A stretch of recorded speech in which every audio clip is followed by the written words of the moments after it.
Good morning students. आज हम देखने जा रहे हैं योगा एंड लाइफ स्टाइल का लास्ट टॉपिक जो है yoga for preventing asthma and hypertension. सबसे पहले देखते हैं योगा फॉर प्रिवेंटिंग अस्थमा।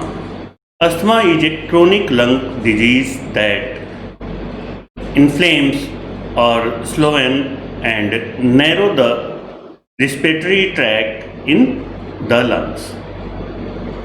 इसके सिम्टम्स क्या हैं? Cough, short breathness and chest dryness. Causes है इसके dust, pollution. Asthma affects people of all age but it most often starts during childhood. Asthma एक लंग्स की बीमारी है जिसमें कि हमें सांस लेने में तकलीफ होती है। ये ज़्यादातर एयर पोल्यूशन के कारण होता है, या जो वर्कर ऐसे कोल माइंस या जहाँ पत्थर तोड़े जाते हैं या बहुत ज़्यादा डस्ट के एरिया में रहते हैं, उस एरिया में ये ज़्यादा देखने को मिलता है।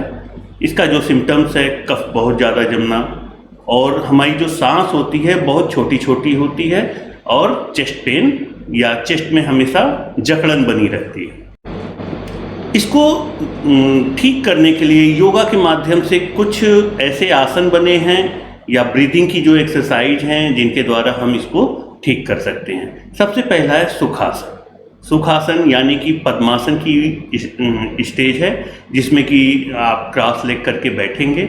आपकी स्पाइन स्ट्रेट होनी चाहिए, एब्डोमिनल अंदर की ओर होना चाहिए, हेड जो आपका हाथ है वो आपके नी पे, और पाम जो है वो डाउनवर्ड होने चाहिए। इसमें आपको जो ब्रीथ लेनी है, सांस लेनी है, वो थोड़ी गहरी सांस लेने की कोशिश करनी है, और ये अपनी आंखें बंद करके थोड़ा मेडिटेशन की अवस्था में चले जाते हैं और कंसंट्रेट करते हैं किसी एक पर्टिकुलर किसी चीज़ को आप अपने ध्यान में रख लीजिए या किसी विचार को ध्यान में रख लीजिए, उस पर कंसंट्रेट करते हैं, जिसके कारण आपकी ब्रीथनेस धीरे धीरे ठीक होने लगती है। इसके अलावा है चक्रासन। चक्रासन के ये 5 स्टेप दिए गए हैं जिसमें कि सुपाइन पोजीशन में आपको लेटना है। उसके बाद अपने दोनों एल्बो को पीछे की तरफ से हेड के पास ले जाना है, और बैक आपका जो लोअर बॉडी है इसको धीरे धीरे अप करना है। ये आपके जो लंग्स हैं इनकी कैपेसिटी को इंक्रीज करने का काम करता है। जो डायफ्राम है या टाइडल वॉल्यूम है, इसकी कैपेसिटी बढ़ती है इस चक्रासन के लिए। इसके बाद देखते हैं गोमुख आसन या काउ फेस पोज, जिसमें कि आपको पैर को क्रॉस करके बैठना है जैसे कि फिगर में दिया गया है, और अपने हाथों को, एक हाथ को पीछे से दूसरे हाथ को आगे लाना है और फिंगर को लॉक कर लेना है। कुछ देर इसी अवस्था में बैठना है। आपकी ब्रीथ इसमें होल्ड करनी रहती है। आपको पिछली क्लास में बताया था कि आपकी जो ब्रीथिंग है, प्राणायाम के जो स्टेप्स हैं, उसमें 3 चीज़ें होती हैं, पूरक, रेचक और कुंभक, यानी कि inhale, exhale and holding the breath. तो इसमें होल्डिंग द ब्रीथ की पोजीशन होनी चाहिए। इसके अलावा ये देखते हैं पर्वतासन, जिसमें कि आपको ये पद्मासन की अवस्था है जिसमें कि दोनों पैर के जो फीट हैं वो आपके क्रॉस करके थाई पे जाते हैं और दोनों हाथों को साइड से ऊपर की ओर ले जाते हैं और हाथ जोड़ते हैं, जिसमें कि एक पर्वत या माउंटेन जैसा फिगर आपकी बॉडी से बनता है। इसमें आपको बिल्ड, जैसे जैसे हम हाथ ऊपर ले जाते हैं उस समय आपको धीरे धीरे सांस छोड़नी है, और जब तक हाथ ऊपर आप रखते हैं तब तक अपनी ब्रीथ को होल्ड करना होता है। अब देखते हैं योगा फॉर प्रिवेंटिंग हाइपरटेंशन या high blood pressure. It happens when the pressure in blood vessels gets high enough leading to risk other body system. It is commonly known as high blood pressure. If the rate of blood pressure reaches above the 40/90, आपको मालूम है आपका blood pressure normal condition में 80 diastolic और 120 systolic होता है।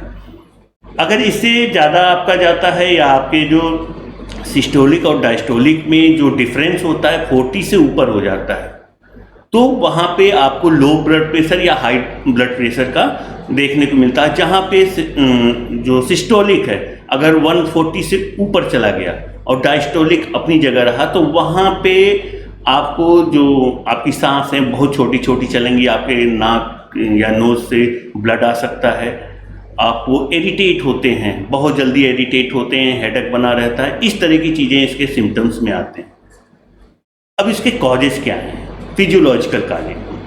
Physiological causes आप अगर बहुत कम फिजिकल एक्टिविटी करते हैं या आपका जो इंटरनल ऑर्गन है वो थोड़ा सा वीक है, इस तरह की सिचुएशन में आपको हाई ब्लड प्रेशर को देखने को मिल सकता है। दूसरा इसमें देखते हैं साइकोलॉजिकल।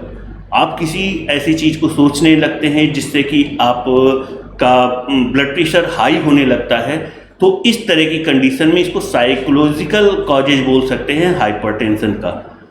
इसके अलावा है इन्वायरमेंटल जो आपके आसपास का वातावरण है, इससे रिलेटेड जो कॉजेज होते हैं जिसके कारण आपका हाई ब्लड प्रेशर होता है। इसमें सबसे पहले देखेंगे ओवरवेट मतलब कि आपका जो बॉडी मास इंडेक्स है वो 25 से ऊपर चला जाता है, यहाँ पे आप ओवरवेट की कैटेगरी में आते हैं और इस कारण आपका जो ब्लड प्रेशर है वो प्रॉपर फंक्शन नहीं कर पाता या उसका जो बहाव है वो काफ़ी तेज होता है। दूसरा है स्मोकिंग या सिगरेट, ऐसी चीज़ें लेने से जिसमें कि ये आपके कंसंट्रेशन पावर को बढ़ाता भी है लेकिन आपके ब्लड सर्कुलेशन को भी इंक्रीज करता है। कभी कभी ऐसा होता है कि आपका जो ब्लड प्रेशर है ये 180 से ऊपर चला जाता है।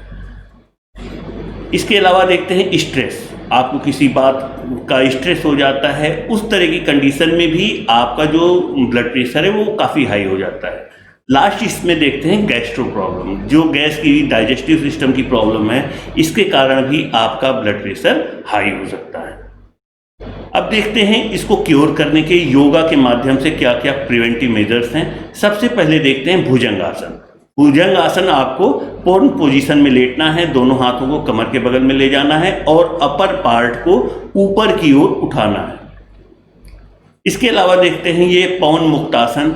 ये सुपाइन पोजीशन में लेटना है, दोनों घुटनों को अपने चेस्ट के करीब लाना है और हाथ से पकड़कर इसको दबाना है और ब्रीथ को वहाँ पे कंट्रोल करना है, जो कि आपके हार्ट की एक्सरसाइज या जो आपकी कार्डियक मसल्स है इनको इम्प्रूव करने का काम करता है। ये देखते हैं हम वज्रासन जिसमें कि आपको हील के ऊपर बैठना है, दोनों पैर सीधे और हाथ आपके थाइस पे होते हैं, इसमें ब्रीथ को कंट्रोल करना है।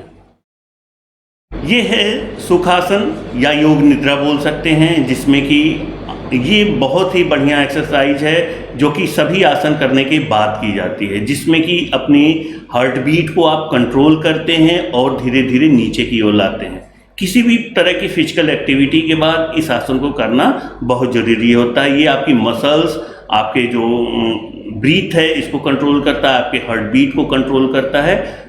इसके बाद देखते हैं इससे रिलेटेड आज के दोनों टॉपिक जो हैं वो समाप्त हुए। आपका जो एक टॉपिक आपकी बुक में मिलेगा yoga for preventing back pain, ये आपके इस साल के सिलेबस से हट गया है। अब देखते हैं इस टॉपिक से रिलेटेड कुछ question. Discuss any 4 asana which asthma can be cured. Second question है how yoga can benefit the hypertension patient, explain. Third question है explain the symptoms of asthma and hypertension. Fourth है explain the causes of asthma and hypertension. Thank you very much.